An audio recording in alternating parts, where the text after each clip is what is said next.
तो स्टूडेंट्स, जैसे हमने पिछले वीडियो में तुलसीदास जी के बारे में और ये जो आज हम तुलसीदास जी का राम लक्ष्मण परशुराम संवाद पढ़ने जा रहे हैं, इसके विषय में कुछ सारांश जाना। अब हम लोग देखते हैं कि सबसे पहले तो आप जब इसको पढ़ेंगे ना, तो आपको ये जैसे साधारण भाषा में हम लोग कविता पढ़ते हैं उस तरह की नहीं लगेगी। तो ये ध्यान देने योग्य चीज़ है कि क्योंकि ये भक्ति काल के कवि हैं सूरदास जी की तरह ही तुलसीदास जी भी, और ये राम काव्य धारा के कवि हैं। जैसे मैंने सूरदास जी पढ़ाते समय आपको बताया था कि एक कृष्ण काव्य धारा थी और एक राम काव्य धारा थी। तो तुलसीदास जी राम काव्य धारा के कवि हैं। इनका ग्रंथ जो है रामचरितमानस, उसके बाल कांड में से ये राम लक्ष्मण परशुराम संवाद लिया गया है। तो काल आप सभी जानते हैं, भक्ति काल है। भाषा यहाँ अवधी भाषा का प्रयोग हुआ है और छंद जो है दोहा चौपाई छंद हैं। और यहाँ शैली जो है वो है संवाद शैली। संवाद हो रहा है तो संवाद शैली होने के करके एक गुण और है इसमें कि नाटकीयता है इसमें और लयात्मकता भी है। तो जैसे आप सभी जानते हैं कि राम जी ने जब धनुष तोड़ दिया तो वहाँ परशुराम जी क्रोध में भर कर के आते हैं और उसका विरोध करते हैं। तब राम ने उन्हें शांत करने का प्रयत्न किया था। तो जैसे ये चौपाइयाँ गाई जा सकने वाली हैं, तो मैं प्रयास करूँगी कि गा कर के मैं आपको इन चौपाइयों को सुनाऊँ।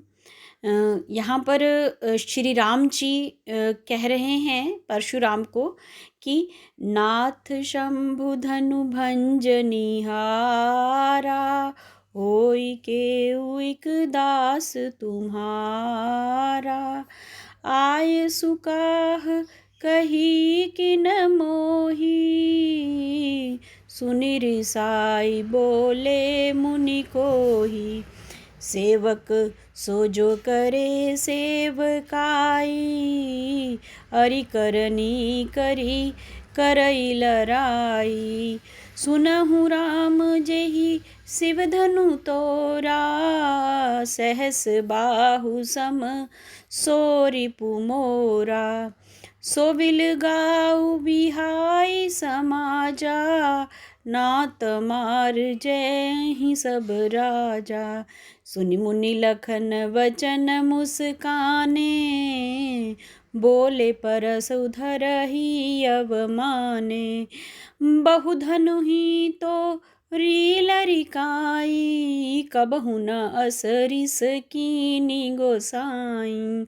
एहि धनु पर ममता केहि हेतु, सुनि रिसाई कहे भृगुकुल केतु। रे नृप बालक काल बस, बोलत तोहि न संभार। धनु ही सम त्रिपुरारी धनु, विदित सकल संसार। तो अब देखिए यहाँ पर कुछ ऐसे शब्दों का प्रयोग हुआ है जो आपको समझ नहीं आ रहे होंगे अभी। तो ये अवधी भाषा के शब्द हैं। तो पहले मैं आपको शब्दों का अर्थ समझाने का प्रयास करती हूँ। श्री राम जी बड़ी विनय से बोलते हैं, बड़ी विनम्रता से बोलते हैं, मीठी वाणी से परशुराम जी को। नाथ, हे स्वामी। शंभु धनु, शंभु मीन्स शंकर, शिव का। धनु धनुष। भंजनिहारा, भंजन मतलब तोड़ने, हारा मीन्स वाला। हे स्वामी, शिव के धनुष को तोड़ने वाला। होई केउ एक दास तुम्हारा, होगा, होई अर्थात होगा, केउ अर्थात कोई, एक दास तुम्हारा अर्थात आपका ही कोई दास होगा। तो प्रथम पंक्ति में क्या कह रहे हैं श्री राम जी परशुराम जी को? हे नाथ, शंभु के धनुष को मतलब शिव के धनुष को तोड़ने वाला आपका ही कोई एक दास होगा। दूसरी पंक्ति में देखिए, आयसु काह कही किन मोही। आयसु मीन्स आज्ञा दें। आप मुझसे क्यों नहीं कहते? काह कही किन मोही, आप मुझसे क्यों नहीं कहते हैं? सुनी रिसाई बोले मुनि कोही। ये सुनकर रिसाई अर्थात क्रोध में बोलते हैं कौन? मुनि कोही। कोही अर्थात अति क्रोधी। ये सुन करके जब विनम्र वाणी में श्री राम जी उनको पूछते हैं कि इस धनुष, बोलते हैं कि धनुष को तोड़ने वाला कोई आपका दास ही होगा, क्या आज्ञा है, आप मुझसे क्यों नहीं कहते। ये सुन करके मुनि, जो क्रोधी मुनि है, वो गुस्से में भर करके बोलते हैं, क्या बोलते हैं, सेवक सो जो करे सेवकाई। कहते हैं कि सेवक वह होता है जो सेवा का काम करे। सेवकाई मीन्स सेवा का काम करे। ऊपर कहते हैं ना श्री राम जी कि आपका ही कोई दास होगा, तो उसके उत्तर में गुस्से में भर करके कह रहे हैं परशुराम जी कि सेवक सो जो करे सेवकाई। सेवक वो होता है जो स्वामी की सेवा का काम करे। अरि करनी करी करई लड़ाई। अरि होता है शत्रु, रिपु। तो क्या कह रहे हैं, अरि करनी मतलब शत्रु का कार्य, तो शत्रु का काम, तो शत्रु का काम करने वाले से तो करई लड़ाई, शत्रु का काम करने वाले से तो लड़ाई ही करनी चाहिए। क्या कहते हैं परशुराम जी कि सेवा करना जो है वो सेवक का काम होता है। सेवक सो जो करे सेवकाई, मतलब सेवक वो होता है जो सेवा का काम करे। अरि करनी करी करई लड़ाई, परंतु दुश्मनी का, शत्रुता तक का काम करने वाले से तो लड़ाई ही करनी चाहिए। आगे बोलते हैं, सुनहु राम जेहि शिवधनु तोरा। हे राम सुने, हे राम सुनो, जिसने शिव के धनुष को तोड़ा है। सहस बाहु सम सो रिपु मोरा। सहस्त्र बाहु के समान ही वो मेरा रिपु मतलब शत्रु है। अब देखिए, रिपु और अरि एक ही शब्द के दो पर्यायवाची शब्द है। शत्रु होता है रिपु, अरि, ठीक है। तो ये दोनों समानार्थक शब्द, अरि और रिपु शत्रु शब्द के ही समानार्थक शब्द हैं या पर्यायवाची शब्द कहलाते हैं। अब देखिए क्या कहा इन पंक्तियों में परशुराम जी ने कि सेवक वो है जो सेवा का कार्य करे, परंतु शत्रुता करने वाले के साथ तो अरि करनी, मतलब अरि शत्रुता करनी, करने वाले, शत्रुता करने वाले के साथ तो लड़ाई ही करनी चाहिए। सुनो राम, जिसने ये शिव धनुष तोड़ा है वो सहस्त्र बाहु के समान ही मेरा शत्रु है। सो विलगाओ विहाई समाजा। विलगाओ मीन्स अलग हो जाए, समाज मतलब वहाँ पे बहुत सारे राजा बैठे थे ना, तो ये जो राजाओं का समाज है, कहते हैं परशुराम जी कि वह इस समाज को छोड़कर अलग हो जाए। विलगाओ मीन्स अलग हो जाए। सो विलगाओ बिहाई समाजा, जिसने भी ये शिव का धनुष तोड़ा है वो सहस्त्र बाहु के समान मेरा शत्रु है। तो वो यहाँ जो राजाओं का समाज बैठा है उससे अलग हो जाए। ना तो मारे जय ही सब राजा, नहीं तो जितने भी यहाँ राजा उपस्थित है सब मारे जाएंगे। सुनी मुनि वचन लखन मुस्काने। अब मुनि के ये वचन सुन करके लक्ष्मण जी मुस्कुराते हैं और मुस्कुराते हैं, बोले परसु धरहि अवमाने। अब जो हमारे परशुराम जी हैं वो हाथ में फरसा मतलब कुल्हाड़ा रखते हैं, हमेशा पकड़े रखते हैं, इसलिए उनको परशुधर भी बोला जाता है। तो यहाँ क्या बोला जा रहा है कि जब ये वचन बोलते हैं ना मुनि परशुराम, तो लक्ष्मण जी मन ही मन मुस्कुराते हैं और परशुधार मतलब फरसा कुल्हाड़ा धारण करने वाले परशुराम का अपमान करते हुए बोलते हैं, बहु धनु ही तोरी लरुकाई, कबहु न असिरिस कीनी गुसाई। क्या कहते हैं कि हे स्वामी, हमने बचपन में बहु धनु ही तोरी लरिकाई।